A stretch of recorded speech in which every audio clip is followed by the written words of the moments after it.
Sorry. Good start. Yeah, good start. Hello, ladies and gentlemen, and welcome to The Hammered Brothers. I'm Adam, And I'm Jake. and today we actually are drinking some beer. What do you know? In fact, I've got it right here. It's a little brew that I like to call Black Sharpie, because I brewed it at home, and, well, the only way I differentiated it from other beer that I brewed was I took a Black Sharpie and I scribbled on the bottle cap. But it's smooth, baby. So smooth. Well done, sir. Well done. Well, somebody had to drink it. Mm-hmm. Smooth, sweet, smooth, dark, and wonderful. And so, topic of the day. Today we are about, 10 days out from the release of Avengers Endgame. That's the one. So what better time than now, a year after we saw the first Avengers, To reminisce. Infinity War, to reminisce, There you go. talk about it, maybe even make predictions. I don't know. Yeah, I'm probably not gonna get too crazy on predictions. However, we can certainly talk about Avengers Infinity War. In fact, that is the topic. So we will talk about it. Mm-hmm. So that's good. So before we start, should we perhaps tell people if we would recommend? I mean, we're going to get into spoilers pretty quickly. Pretty quick. So, excuse me, the beer's getting to me already. Classy. So to start off, Jake, would you recommend Avengers Infinity War? I would say yes, with an asterisk, if you are interested in the Marvel movies and have seen, I would say, a good percentage of them, like maybe half at least, then yeah, you're probably going to enjoy the movie quite a bit. Yeah, I totally agree. I would definitely recommend it to somebody who's seen, half to two-thirds of the Marvel movies already. If you haven't, you might get a little lost. There's a lot of characters, a lot of things going on. But the movie handles it really, really well. So if you are familiar with most of those characters, you're going to do just fine. I mean, for instance, I have not seen the Ant-Man movies. That didn't bother me at all. Sure. In fact, I don't even remember if he was in this one now that I think about it. I had only seen the first two Thor movies. Mm-hmm. And then, of course, okay, so spoilers. We're going to start with spoilers, although this happens immediately upon the movie beginning, so I don't know how I could possibly call it a spoiler. Immediately you start off with Thor and his counterparts from the universe, the Marvel universe, but the Thor folks. Yeah, for the better Thor section of this universe. Yeah. And he's got an eye patch and he's got short hair, and it's like, what the hell? Well, Yeah. there's a line when a little bit later on in the movie when they pick him up out of the wreckage, so to speak, and and I forget how the line goes, but I kid you not, within 5 seconds and 1.5 sentences, he summed up the entirety of Thor. What was it? Ragnarok? Was that the third one? Yep. Yeah. I'm like, so since I was sitting next to this guy in the theater, I turned to him and said, well, I guess I don't need to see that movie now. Yep. So yes, this movie will spoil some of the other Marvel There you movies. go. That's right. But I guess that's probably to be expected, I would say. Yeah. But overall, the way they managed to get a lot of characters, a lot of big characters, not only that, but all the actors, man. There's so many my actors goodness. that must have been paid a fortune to star in this movie. And to let them all have adequate screen time. Yeah. Adequate is right. Some of them got their due. I would say Iron Man, Thor. Yeah. Iron Man, Thor, Spider-Man, probably. Spider-Man got a lot. He got a lot of love in this movie. Who else got a fair amount? Doctor Strange. Doctor probably. Strange got more than probably was necessary. Yeah, Doctor Strange, I would say, has been better in every movie since his own. Yeah, we could talk about the original. Well, the original. We can talk about Doctor Strange, the origin story of Doctor Strange, and my many, many, many issues with that movie. um, I would also say that bottom line, it is kind of an interesting movie, just a very problematic movie. Yeah. I would say, but other characters who got their adequate screen time, but maybe not that satisfying. Captain America, I would say, not particularly satisfying. No. What he No. did in this movie, I guess. And forgive me, Black Panther. I don't remember the character's name. He got, he did not get hardly any screen time. It seemed like. Not really, which and is weird because the last section of the movie takes place in his country. Yeah. So I would have liked to have seen him more. I had not seen Black Panther at the time of Infinity War. It was out. It had to have been out already. Yeah, it was. It might have been the last movie to come out before. It might have been. I don't remember. I had seen Captain America: Civil War, where you're kind of introduced to the Black Panther character, but I had not yet seen Black Panther, which was another. I would say a good Marvel movie. I think it's a little on the overrated side. Yeah, I would too say heavy on the special effects generally. I would say it falls kind of in the middle for me. Yeah, I put it right there with. I feel like there was a lot of missed potential with it. Kind of the same way that I feel the first Captain America movie, the original Captain America that'll movie. be a separate conversation. That one. Such a missed opportunity. Captain America, the original Captain America movie. Now that was a missed opportunity. Yeah. To beat all missed opportunities, and we'll get into that at some point. But that's another conversation for another day. But anyway, but I like the character of Black Panther. I think that's kind of interesting. And he did not get nearly enough screen time. No. So there's that. But I mean, who else? The original Avenger cast. Who are we missing? Well, there was the thing with Vision, and is it Red Witch? Is that the character? Scarlet Witch. Scarlet Witch. All right, there Close you go. enough. Scarlett Johansson was in the movie, right? Oh, yeah. She must not have got a lot of screen time She because I didn't get couldn't much to do hardly. either. And now the Hulk was in it.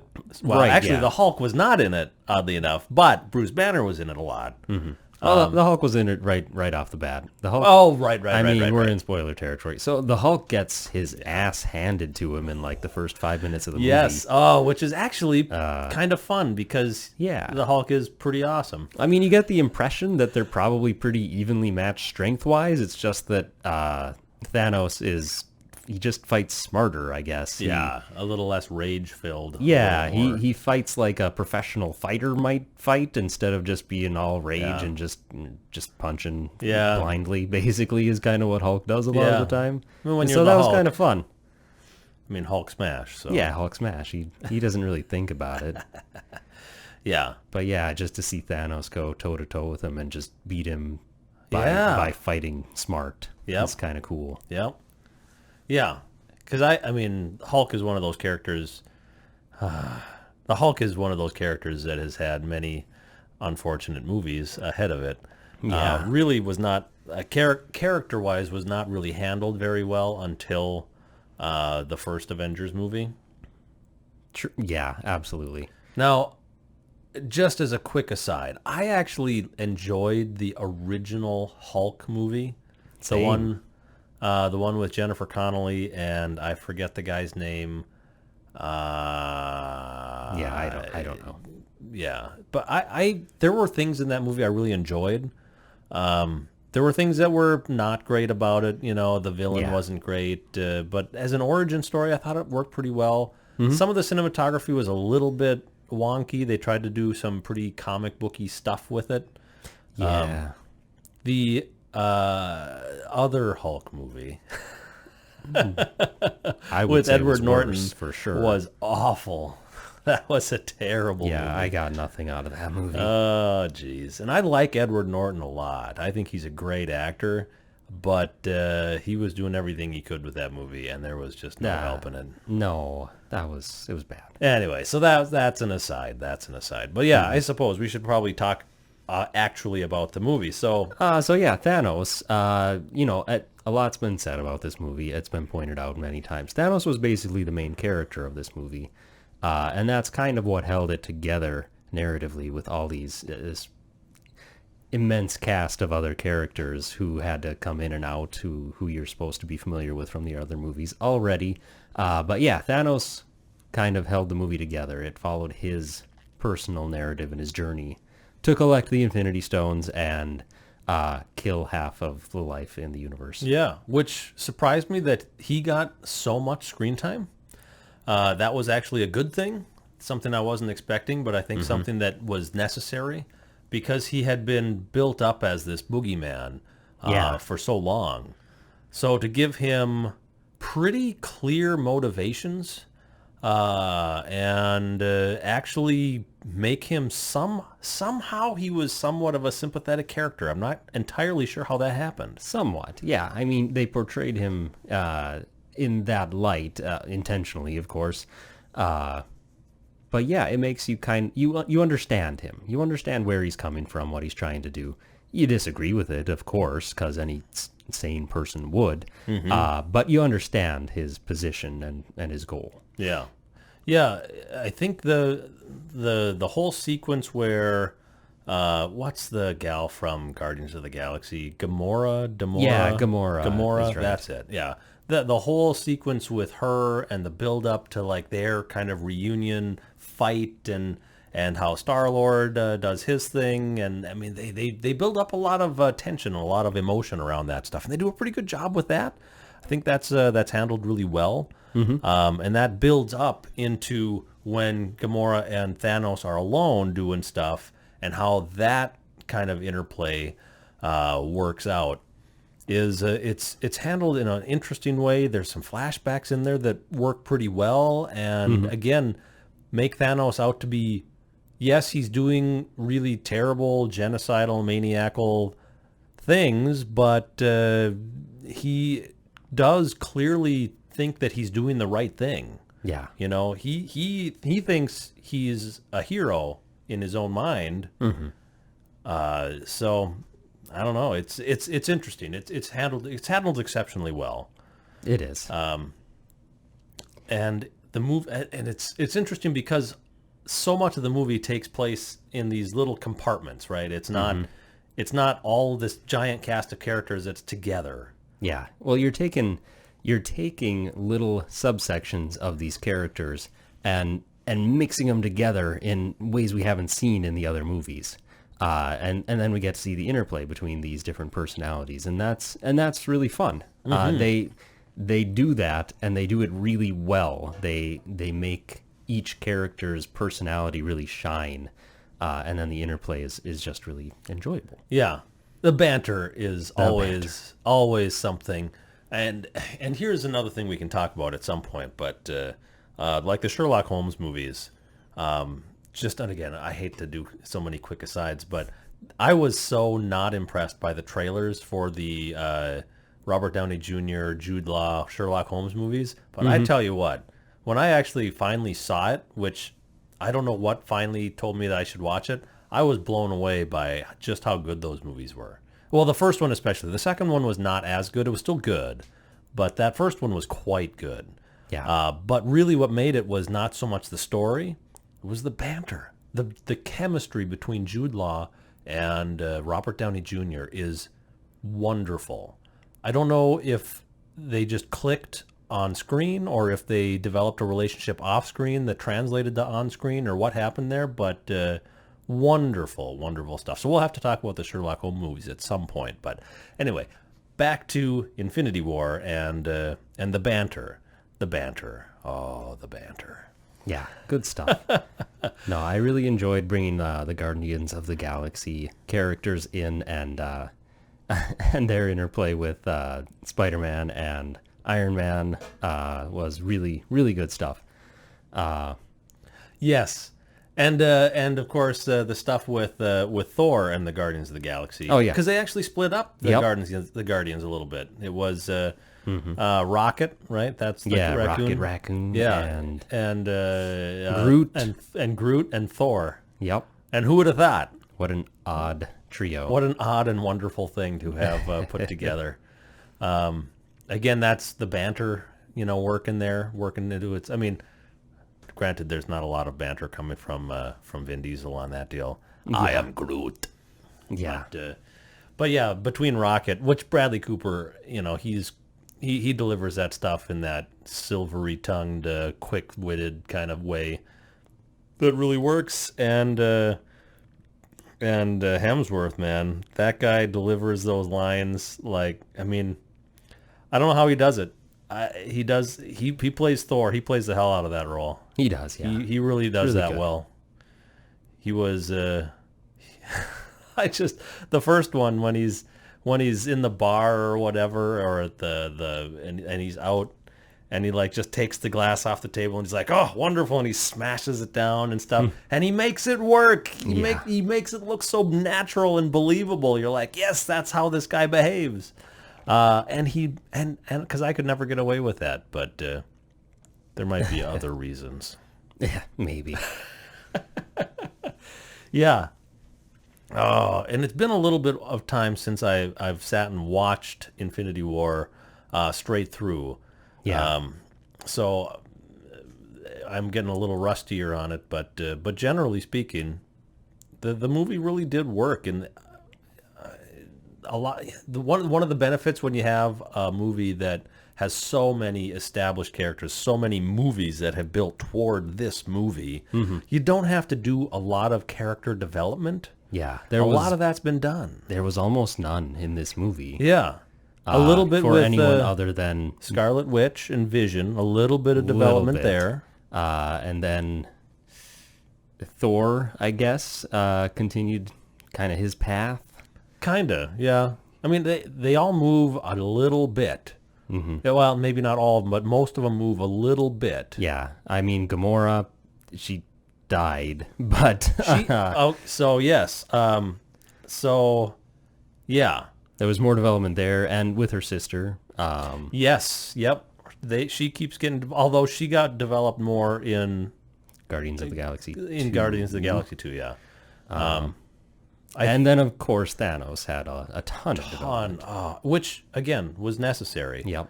Otherwise, he would have been an entirely uninteresting, I'm going to destroy the universe villain. It's interesting to me, one kind of visual thing they did to make him maybe more relatable. His little snippets that you saw of him in the other movies, he was always, sitting in a throne, and he had this big golden armor suit on. Yeah. He loses that within like 10 minutes in this movie. Yeah. You don't see him in that golden suit other than in the first scene that he's not in. wearing like a big crown which he and helmet totally or whatever had it is. Yeah. in the little ending scenes of the other movies he was in. They tone down. They make him look a little more humanish. Yeah, you know? humanish. He's He's just not quite big, as purple. He's pretty purple. Still not- got his scrotum chin going He's on. not quite as purple, I think. He is still purple, but he's not quite as purple as he was. But yeah, he's just kind of looks like a normalish dude with a big golden glove. Yeah. Big dude, though. Big dude. Yeah, he's like the exact same size as the Hulk. Yeah. Yeah. So, which I don't think that was ever really shown in any of the other movies, how big this guy really was. No, I don't think so. He was massive. He really was. He was really a big guy. Yeah, it is. It is sad to me that characters like Captain America and Black Widow, I mean, they just can't quite compete on the same field as most of these other characters, and that really it really came to light in this movie. Yeah. It's just kind of sad. Well, it's and they don't have the same kind of brain power. Like, now there are lots of issues with the DC universe as far as movies go, but a lot of the animated stuff out there, the Justice League, the Batman animated series and stuff like that, Batman, who really cannot compete with the likes of Wonder Woman, with Superman, with the Flash, with Green Lantern, any of these guys who have real superpowers. But Bruce Wayne's character does have the intellect to rival those guys, and they were always able to handle him in the animated series in a way to make him every bit as interesting, and in fact maybe even more interesting than some of the superpowered guys. Yeah. And they just cannot deliver that with Captain America or Yeah, with they Black just Widow. can't. Or they have failed to this point. Right. In fact, if anything, I did not care for Civil War. I thought I don't know that the character. I really enjoyed the original portrayal of Captain America, the really just super straight-laced guy, no nonsense, no BS. Yeah. Really a straight shooter. Just in some ways that makes him not very interesting, but as soon as you start to turn him a little more of a gray character as opposed to a bright, brilliant white character, he immediately becomes uninteresting. Yeah. And seems like that's what's happened with him. He's not quite as bright, white, brilliant, Mm-hmm. And I feel like that's not doing the character any favors. No, I agree. I'm pretty sad about where his character has ended up. I really want them to turn that around in the next one. I think they will try. Yeah. But yeah, I completely agree. Civil War made him... His he's too motivations rebellious. weren't good enough. No. Not even close. They were selfish. They were selfish. Yes. That's just not a word you want to associate with Captain America. Captain America should be selfless. That should be like the core value of the character, is that he should care about everyone else more so than himself. And they had, up till that point, done a pretty good job of portraying that. Yeah, I thought in The Winter Soldier he got kind of framed, as it were. But yeah, he maintained his do-gooder personality. Yeah. Throughout. So. Yep. So that's. So I feel bad. I think that's a character, again, lots of missed opportunities with Captain America, which we can talk about. At least, again, not talking from a comic book standpoint, because neither of us are no idea really into that. So hopefully we don't offend too many people out there by that. But yeah, so that makes him tough to sympathize with anymore at this point. I don't know. He's still fun. I still like the portrayal of him. But there are better characters in that universe now to be more interested in. Yeah. So. Yeah, I like the conflict between him and Tony Stark, which completely makes sense. That makes sense. Yeah, They're from the just get-go. so different personality-wise. It just makes sense that they would butt heads. They both clearly have a lot of respect for each other, but they're just so at opposite ends of a spectrum. Yeah. Tony Stark is a by any means necessary person, not unwilling to bend rules, break rules, do what he wants. He's very self-centered. In fact, that's something that they've been trying to develop over many movies, is to make him less self-centered, and they've been doing a pretty good job of that. Yeah. But on the flip side of that, with Captain America's character, is beginning to be more self-interested as opposed to selfless again. It's not working. It's not. It's very sad. But so obviously, if we're gonna, we can dig into scene by scene, but there's not too much that we can really dig into scene by scene. Not too much. I feel like that would be overplaying our hand. Sorry. Yeah, to finish your sentence for you. I haven't watched the movie in its entirety since I saw it in theaters. I think I watched like the second half of it on Netflix at some point since, but that's about it. Yeah. But there are several deaths in the movie. Now, the one that seems like it could be legit is Gamora's death. Yep. That one is not very easily explained away, although it was not. No, they showed her broken body kind of from afar at the end, yeah. And I'm pretty sure you could even see green blood on the rock underneath her. So yeah. And then, of course, you have Loki. Loki, right off the bat. Wow, right off the bat. Yeah. And what a way to start. That doesn't seem like one that he's going to come back from. No, that seemed pretty legit. So, I mean, there obviously you have the gauntlet, which can bend the universe to whatever you want it to be. So Right. really, there is obviously a way to bring back any character you want. I don't think they will. Yeah. I think they will bring back all the characters that disintegrated, and that's it. The ones that evaporated at the end. I mean, let's be honest. We all know that they're making another Guardians of the Galaxy movie. Yeah. So Star-Lord's coming back. Yeah. So is Dave Bautista's character. I don't remember the name. He's definitely coming back. Drax. There it is. We know that Spider-Man's coming back, obviously. Yeah. That is a brand new character in a brand new rebooted franchise that has done exceptionally well. There's no way he's not coming back. Same with Black Panther. I mean, how could they throw away Black Panther? Yeah, they won't. I mean, wouldn't. He's too important. He hasn't had enough. He didn't get enough screen time. He's only got one movie so far. He's only got one movie, and they haven't given him enough screen time yet. He's got a lot more to give. So there's that. So that's obvious. So what should have been a really big, impactful thing to happen at the end really felt like, well, it's more of a question mark. Like, oh, how are they going to bring these characters back from the dead? So it kind of, in many ways, wrecked the movie. Yeah, I mean, they could have...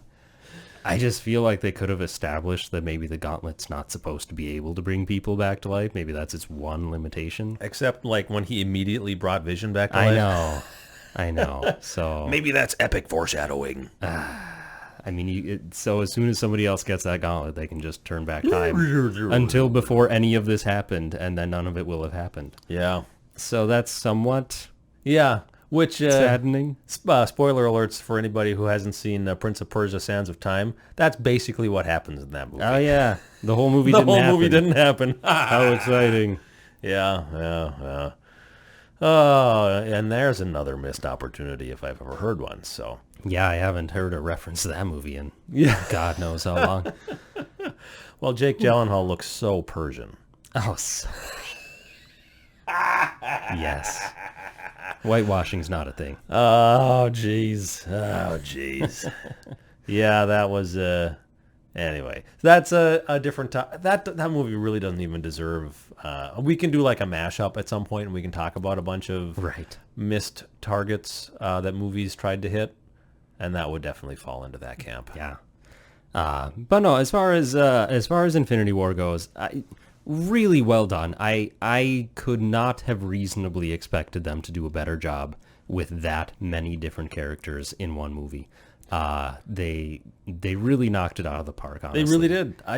I'm still astounded that they were able to give all of those characters and all those, even from not a storytelling standpoint, if you think about it from how can you make all of these actors and their agents happy?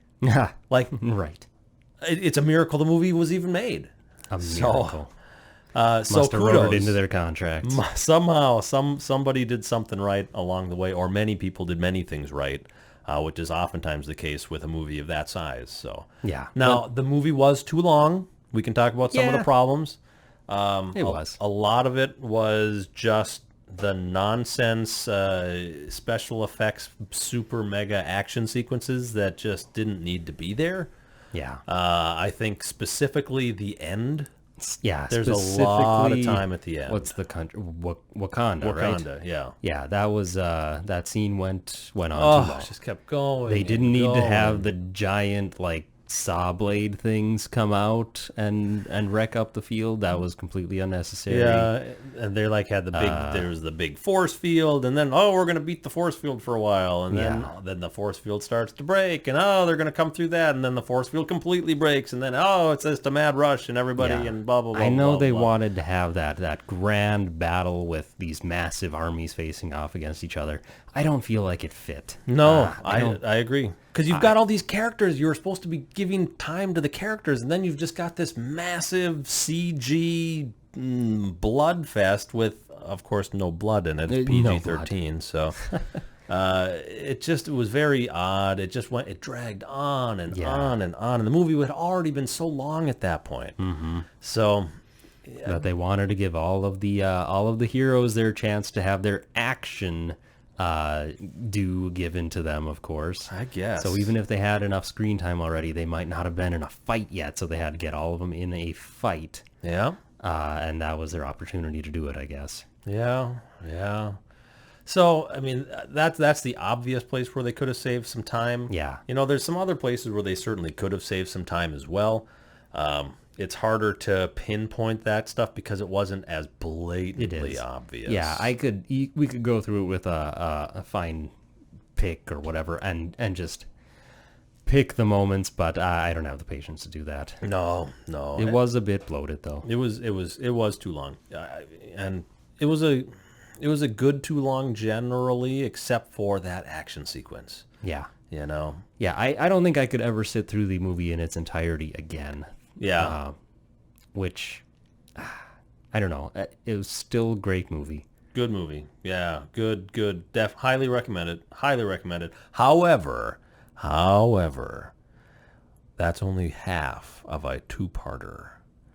So if Pirates of the Caribbean has taught me anything, is don't expect that everything will resolve in a way that is satisfying. Now, the first Pirates of the Caribbean movie I thought was a lot of fun. Yeah. And Also, the second one... clearly wasn't intended to have any sequels. Right. I mean, they kind of dangled a little carrot out there, and yeah, they were able to do whatever. Kind of.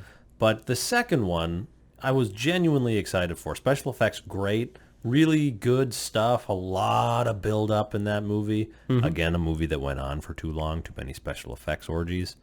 But the third Pirates of the Caribbean movie was abysmal.